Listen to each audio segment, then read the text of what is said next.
Nah, ini jadi sebuah fenomena yang sebenarnya nggak wajar. Artinya oknum yang memberikan komentar negatif itu nggak objektif. Mereka ngasih komentar negatif bukan hanya karena buruknya hasil, bukan karena jeleknya performa, tapi emang karena ada faktor lain.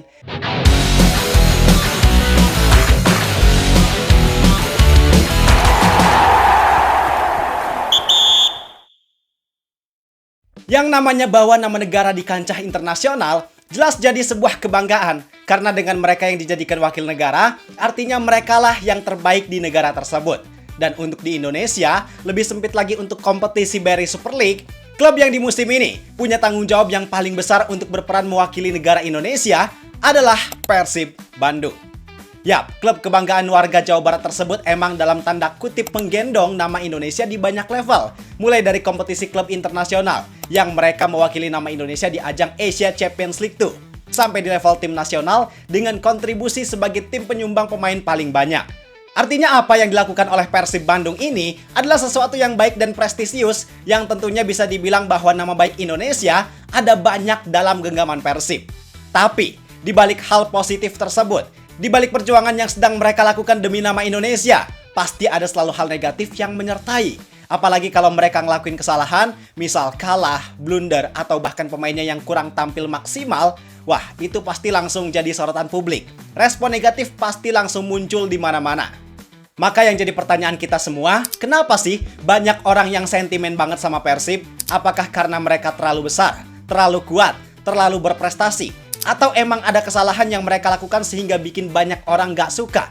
Itu yang jadi inti masalah kita kali ini. Dan di video ini, kita bakal kupas tuntas masalah tersebut. Kita cari tahu akar masalahnya dari mana, sehingga itu bisa jadi pengetahuan kita semua. Tentunya, bareng gua Zidan Fatoni, langsung aja kita bahas, biar gak gitu-gitu doang. Tahu sepak bola.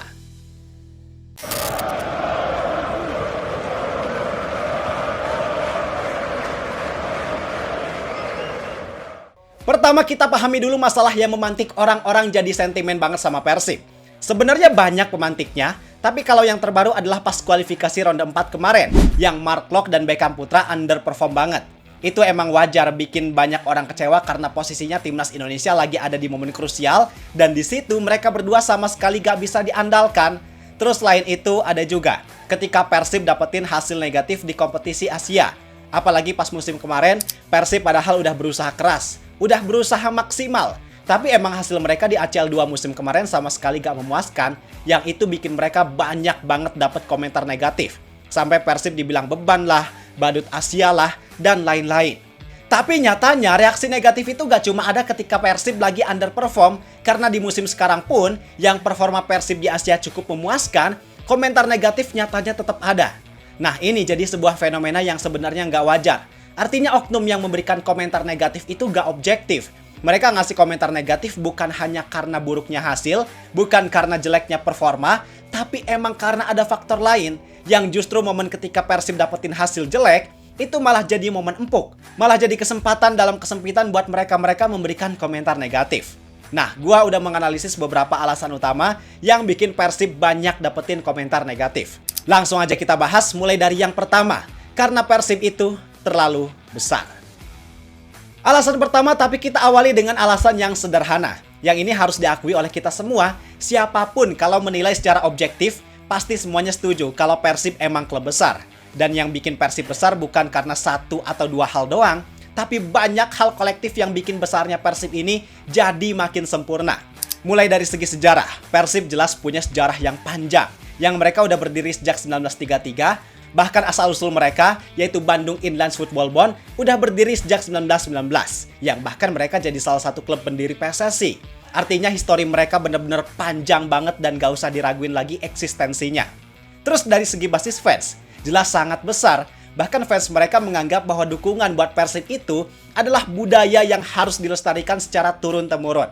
Artinya banyaknya fans Persib ini bukan dalam kurun waktu tertentu aja, tapi di setiap masa, Persib gak pernah kehilangan loyalitas dari para fansnya. Dan fans mereka kan jumlahnya banyak banget, tersebar di mana-mana. Bukan cuma Bandung, Jawa Barat, tapi daerah lain di Indonesia pun ada. Bahkan belakangan ini mereka juga udah go internasional karena beberapa orang dari luar negeri mulai tertarik sama Persib. Came here to see Persib Bandung because of how big the support is. You know, I saw them on social media years ago.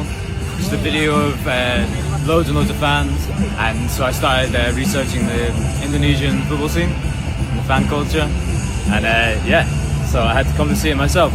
And then earlier this year, I came to Bandung and met all the Persib fans, and yeah, now I've come back to see them in the Champions League. I'm so excited to see Persib play away. I've come here from London in the United Kingdom. I only come for Persib Bandung, number one team in Indonesia. Yeah, the support for Persib, the fans are world famous. So we see you on social media, we see you all over the world supporting the team with passion. I had to come and see it for myself. Yeah, I go and see Persib for the first time. It was an amazing experience. I'll definitely be back. Yeah, I come to Bandung before, a beautiful city, so much to see. I would recommend that anyone who wants to visit Indonesia comes to Bandung and sees the amazing football culture. Dan kalau kita lihat dari segi prestasi, ini nggak usah diraguin lagi. Sekarang bahkan Persib jadi klub paling sukses di era Liga Indonesia dengan 4 gelar juaranya. Artinya yang mau gue sampaikan bahwa semua faktor itu menyatu sehingga semuanya membuat Persib dianggap sebagai klub besar. Dan dengan status tersebut, pastinya setiap langkah mereka bakalan selalu jadi sorotan. Setiap kesalahan jelas selalu jadi bahan berita hangat. Dan setiap apa yang mereka lakukan pasti jadi bahan omongan. Nah, karena sorotannya sebesar itu, otomatis bikin Persib punya tekanan dan ekspektasi yang jauh lebih tinggi daripada klub lain. Ketika Persib menang, itu dianggap hal biasa, wajar menang karena tim besar. Sedangkan ketika kalah atau ketika performanya lagi jelek, pasti publik langsung menilai bahwa hal itu adalah hal negatif atau aib yang sangat besar. Padahal wajar juga kan, yang namanya klub pasti ada pasang surut, ada naik turunnya. Tapi nyatanya pandangan itu gak berlaku buat Persib. Intinya semakin besar nama, jelas semakin besar juga potensi atau ruang buat orang lain punya rasa benci. Kemudian alasan yang kedua adalah karena banyaknya orang yang iri dan gak suka sama status Persib. Nah, alasan kedua ini masih berkaitan sama alasan pertama barusan.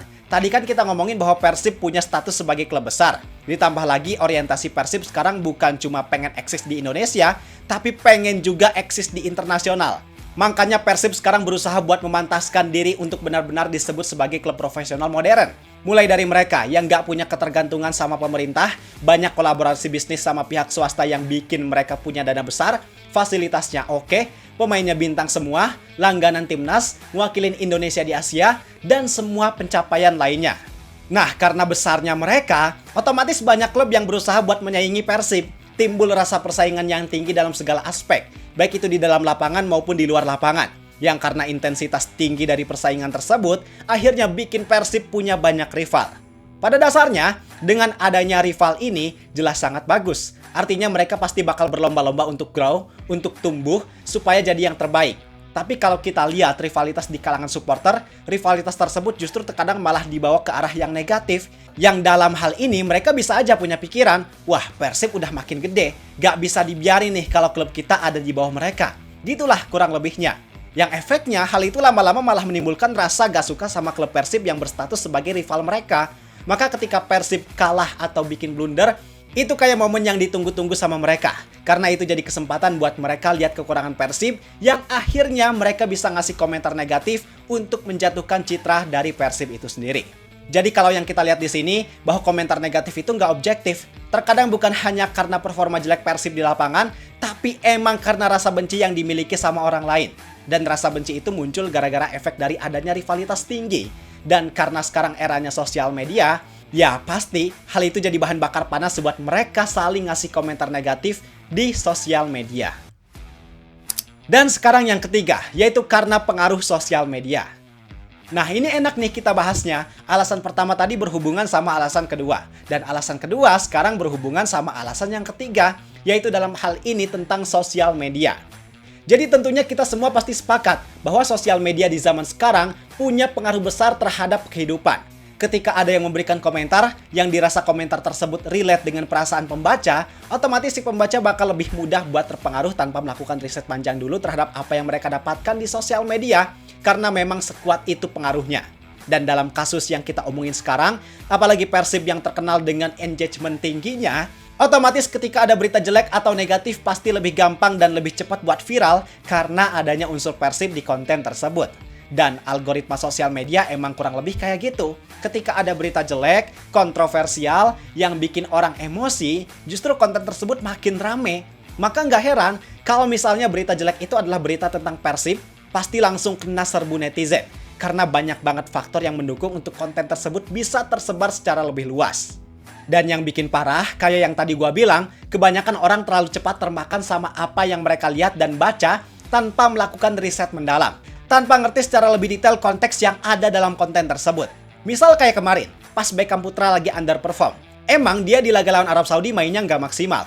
Tapi nggak maksimalnya dia di laga itu salah satu faktornya adalah karena minimnya supply dari lini tengah. Jadi Beckham emang jarang dapat bola. Seringnya dia ada di posisi defensif. Harus banyak rebut bola yang pada dasarnya itu bukan kemampuan utamanya. Jadi makanya Beckham nggak bisa maksimal. Nah, konteks tersebut nggak banyak dipahami sama orang. Mereka lihatnya cuma pas Beckham lagi kena gebok, lagi ngerebut bola tapi gak dapet-dapet, tanpa ngeliat konteksnya secara keseluruhan. Pokoknya ya itulah, karena Persib tim besar, punya sorotan yang besar, akhirnya efek buat orang-orang terinfluence di sosial media tentu sangat besar juga. Jadi dari semua penjelasan tadi, bisa kita pahami bahwa pada dasarnya Persib dibenci bukan gara-gara mereka buruk, bukan gara-gara mereka selalu jelek, tapi karena memang Persib terlalu besar untuk diabaikan. Mereka punya spotlight paling terang, rivalitasnya tinggi, dan hal itu semua satu sisi bikin Persib jadi sumber kebanggaan, tapi satu sisi lainnya juga bikin mereka jadi sumber kebencian.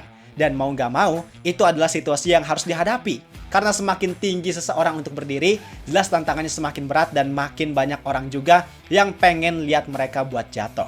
Sekarang gimana? Pendapat kalian? Bisa kita diskusikan di kolom komentar. I think untuk video kali ini cukup sekian. Like dan subscribe-nya jangan lupa. Terima kasih, semoga bermanfaat dan sampai jumpa di video berikutnya. See ya!